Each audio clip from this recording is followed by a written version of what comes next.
Hi, welcome to today's lesson covering headers and footers in Microsoft Word. This review is called W5.14 HeadFoot, and in it we will create a header and footer in a Word document. We will focus specifically on inserting a header, a footer, using page numbers, and also a little bit of a review on setting custom tabs. It is often necessary to format documents with the same information on the top or bottom of every page. Word processing software is also able to automatically output document information like a page number or the total page numbers in a file. Headers and footers only need to be formatted once, and they will show on the top and bottom over every page of your document, making them very useful for long papers in particular. So, before we begin this exercise, we first need to open a brand new Word document. And the first thing we do when we open that new document is to hit Shift-Command-S to save. And we are going to come into our BIM Word folder. And I'm going to click on a previous folder to borrow the name there. And I'm just going to change that to 5.15. And today's document is head and foot. And then you make sure you have your own last name and first initial, also that it's going into your BIM Word folder, and say save. And then, of course, to do a header, just like we've been doing, we want to double click up here near the top. Hopefully your ruler is already up there. Hopefully you are in the view of print layout, because if you're in draft, your header will disappear. If you're in outline, you won't necessarily have a header. So you need to make sure you're in this print layout view under the view tab. All right. And then also the ruler to be checked.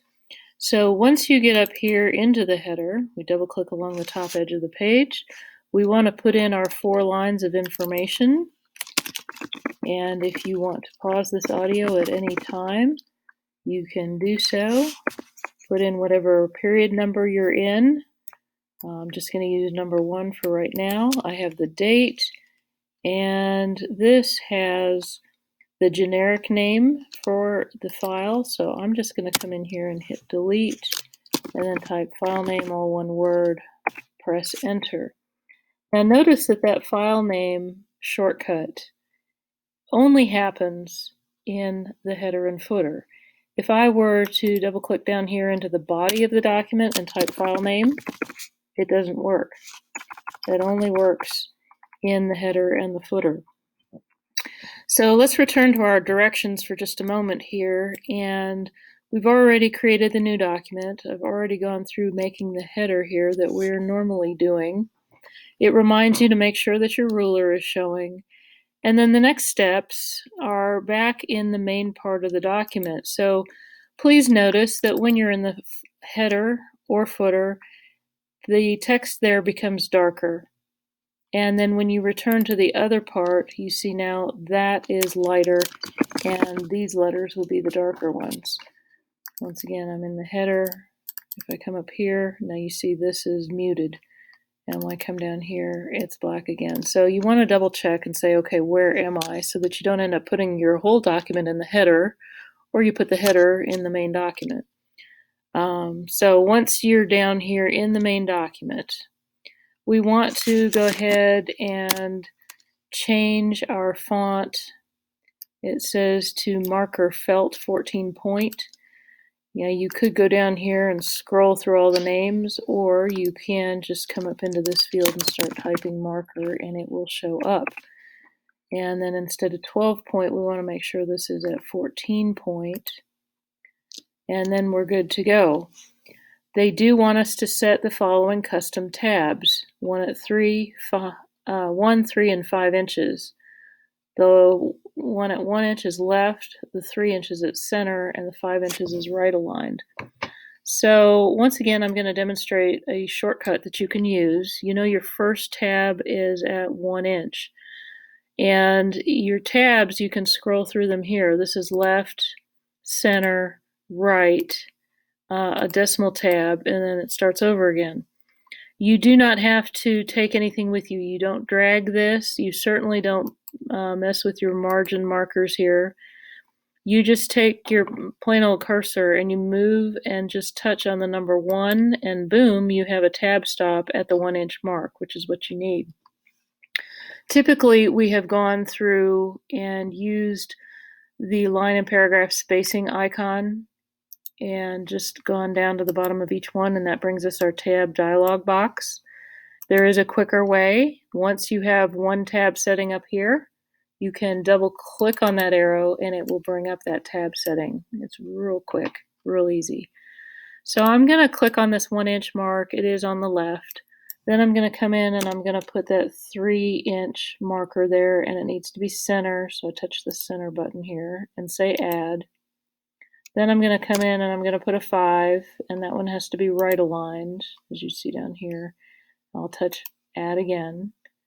And that's all we need. So I'm going to say OK, and you see now the tab stops are where they need to be. So cruising on down here to the second page of our instructions, it just tells you to press enter to give yourself a few lines of space, and hopefully these tab markings will go with you down there. Type the text exactly as shown below and bold the text. So all we're going to do for data here is type this sentence. I will remember how to set and use tabs.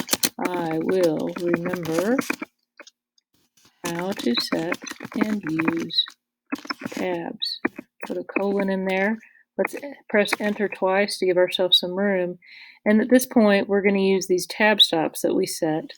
First of all, you need to press your tab key. That's right above the lock cap key. There you go. And you're going to type in left tab and then hit the tab button again, and you're going to type in center tab and hit the tab button again and hit the right tab. Just type it in, right tab. I'm going to press enter a couple times. I'm going to hit Command S to save so far.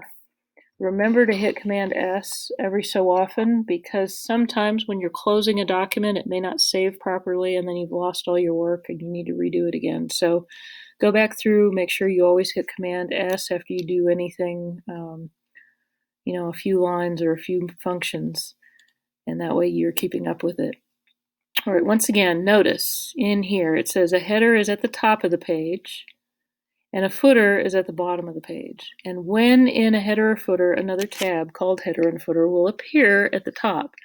When we were working in tables, we knew that when we clicked in a table, there were 2 more tabs that appeared here at the top. The same thing happens when you're in a header or footer. You can double click up here and you see that this header footer tab appears. This is handy because it has a few things that you can put in automatically. So what I want to do now is actually come back into the body. You see that tab disappears. And I'm going to scroll down to the bottom of the page where the footer belongs. And again, if you have your ruler turned on, you'll see this gray area down here for the lower margin. That's the area that you will need to double click in order to turn on the footer. So here again, this is what we did. We double clicked along the lower edge to access that area. Now, once we're here in this, we can type the word page, much like we type the word file name, and press enter to get the file name. If we type the word page and press enter, it will automatically count the pages for us. This is now page 1 of 1. So let's see how that plays out. We're going to double click back in the main area of the document. And I've come down below the text that I typed a few lines, and now I'm going to actually create a second page. And to do that quickly, I just hit Command Return, and that forces a second page. Notice that this information here in the footer immediately changed from page 1 of 1 to now page 1 of 2. And if I come down here, you'll see it's now page 2 of 2 on the new page. So as it says here, the text will update itself on every page you add after this one. So now that we're back in this and we have added that second page, we can come back to the main part of this, give ourselves some line. We should be on the second page, and you can always double check and see where you are in this lower left corner, page 2 of 2. So I know I'm on page 2, and now I can type in this further text, and it says, I will still remember how to set and use tabs, colon. Press enter a couple times, use the tab button to get over to the first tab stop, and this time the text reads on the left. Press the tab button in the center, tab over, on the right. English is such a funny thing. On the left, on the right, but in the center.